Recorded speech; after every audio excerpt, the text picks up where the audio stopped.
Welcome back to Crypto Mates AI. Jerry here with an update for you. Do me a favor, friends. Smash that like button, hit subscribe, and comment down below. Now let's get into this. Just in, the OCC just removed the final excuse banks had for ignoring crypto. Most people have no idea what this means for XRP. A new ruling confirms U.S. banks are now allowed to act as riskless principals in crypto trades, facilitating transactions between clients without holding crypto. That single shift breaks a long-standing bottleneck. Banks can now act like brokers, buying from one client and instantly selling to another. That unlocks a core use case for XRP, bridging fiat payments fast without exposing the bank to digital asset volatility. But here's where it gets interesting. Ripple is building inside the regulatory perimeters. They've applied for OCC regulated national bank license, Fed Reserve master account access. That means XRP and RLUSD flows could become standard bank business, not a compliance headache. And if you're thinking this still sounds early, remember, RippleNet already works with major banks. XRP already settles in seconds. ISO 20022 is already integrated, and RLUSD is designed for full regulatory clarity. This is no longer about moonshots. It's about plumbing, the rails where U.S. dollars quietly move.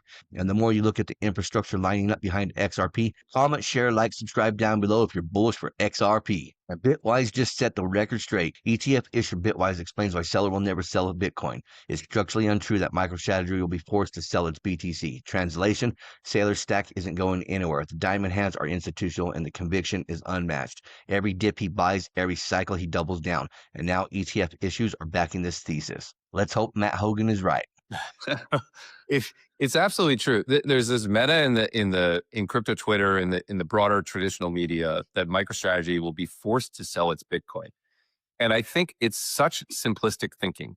The thinking is MicroStrategy has debt and it's used it to buy an interest that generates no cash flow. And eventually that doesn't work. Like, sure, that's true if you stretch it to infinity. But the thing about debt is you can actually look at it. And when you actually look at it, here's what you see. Every year, MicroStrategy has to pay $800 million in interest. It's sitting on $1.4 billion in cash. Therefore, it has plenty of cash for the next 18 months. Okay, that's literally invalid for as far as the market can discount. The second is it has $8 billion in debt against $60 billion in Bitcoin. For starters, that's not very much debt against a lot of Bitcoin. But then if you look at the actual debt, none of it comes due until 2027. And in 2027, $1 billion of debt comes due. It will have to either refinance or pay that down. But the idea that it's going to have to sell $60 billion of Bitcoin, there's just no world in which that's true unless Bitcoin falls 90%. And if Bitcoin falls 90%, we're not worried about MicroStrategy, right? We're all looking for other jobs. So I just think it's it's from a data perspective, just strictly untrue that it will be forced to sell its Bitcoin. There's not a world in which that will happen. What happens if the most unexpected crypto alliance is already in motion? Solana official account is bullish posting XRP. Ripple's CEO Brad Garlinghouse is praising Solana. And buried beneath all the noise is a shared blueprint. XRP for compliance, liquidity rails, bank, fintech, infrastructure. Solana for high throughput consumer chains, retail apps, and users. Think about that. One side brings regulatory trust, the other brings velocity. This is not competition, it's convergence. Everyone used to think ecosystems used to have to fight for dominance. Now we're watching them fuse into a financial stack. When Ripple's XRP and Solana Sol work together, you're staring at a full circle solution for real-world crypto adoption. 589, my friend, 589. We have been championing, I know Team Solana has been championing regulatory clarity for crypto broadly and what is generally called the Clarity Act in the United States. There's still, forward momentum on that. I don't think it's going to happen this year, which, the President Trump has kind of championed. But, I think sometime in the first half of next year, we'll see passage of legislation, which will continue to unlock and create more tailwinds for the whole industry. I knew this was coming, my friends. I've said this many times before. Bring U.S. government data on-chain with Chainlink. Bring all other government data on-chain. Howard Lutnick at the Chainlink-sponsored Policy Summit Gala on why he will get all of our numbers put out and the rest of the government to use blockchain. Blockchain technology solves so many of our problems. It solves the transparency and the auditability of our financial system. Bringing it on-chain makes it so much harder, probably pretty much impossible for them to lie, cheat, and steal. I have the pleasure of being the first secretary who took data, GDP data, and put that data out on the blockchain. Right? You can imagine how far we've come from being You got outlaws and renegades. So now GDP is out on the blockchain. My goal, now I have a whole variety of bureaus under my authority. One of them is called the VA, Bureau of Economic Analysis. That's what does GDP, then the whole other numbers.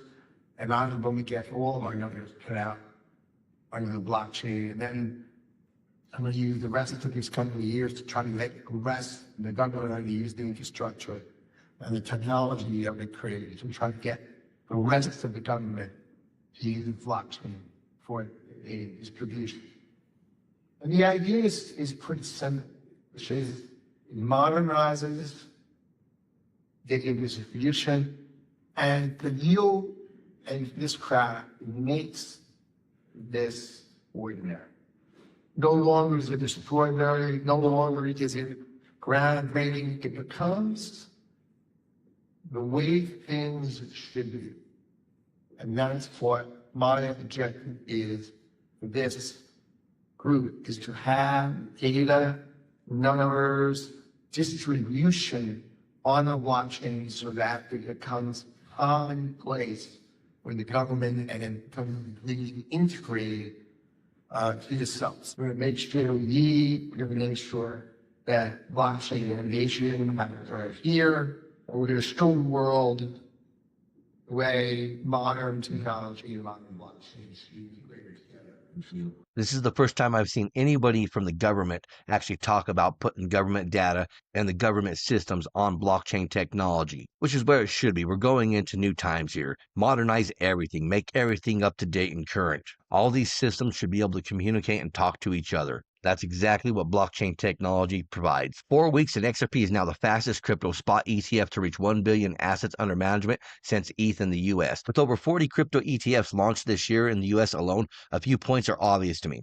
There's pent-up demand for regulated crypto products, and with Vanguard opening up access in traditional retirement and trading accounts for Americans, crypto is now accessible to millions more people who don't need to be experts in the technology. Longevity, stability, and community are all underrated themes that matter to this new set of off-chain crypto holders. Ripple versus Swift, the final boss fight. Paul Barron and Digital Perspectives break it down perfectly. 3 trillion year flows, treasuries, EU fractures, gold shifting, and now Ripple's positioning for the open global financial system.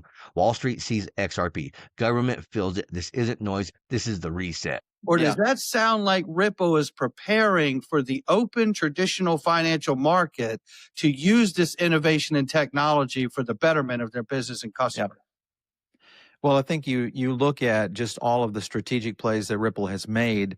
Some of the things that are playing into this now, and I just wonder, I was even watching a little bit around what Pantera Capital was saying on CNBC this morning, and they basically said the same thing. They said, listen, we're probably going to see Ripple going head-to-head with Swift very significantly. And this, of course, is traditional Wall Street saying this. Yeah. The result of what Pantera was going at was that there may be a weakening in SWIFT and the EU. Remember, Giorgia Meloni, did you hear this news? So she's moving. Okay.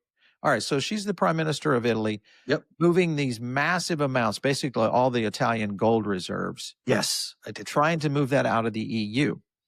At some point, when you start to see gold reserves shifting into all these nations away from the centralized EU configuration, eventually you're going to need, mark to franc. You're going to need the lira to franc. You're going to need the lira to the pound. There's only one way to do that. So if this is starting a domino effect, if you think Hungary's already talking about this, Slovakia's talking about it, I mean, we could see within the next 2 years a completely fractured EU, which would break apart SWIFT dramatically because there would be no need for it almost. And Ripple would be setting up in the perfect spot. What do you think about that?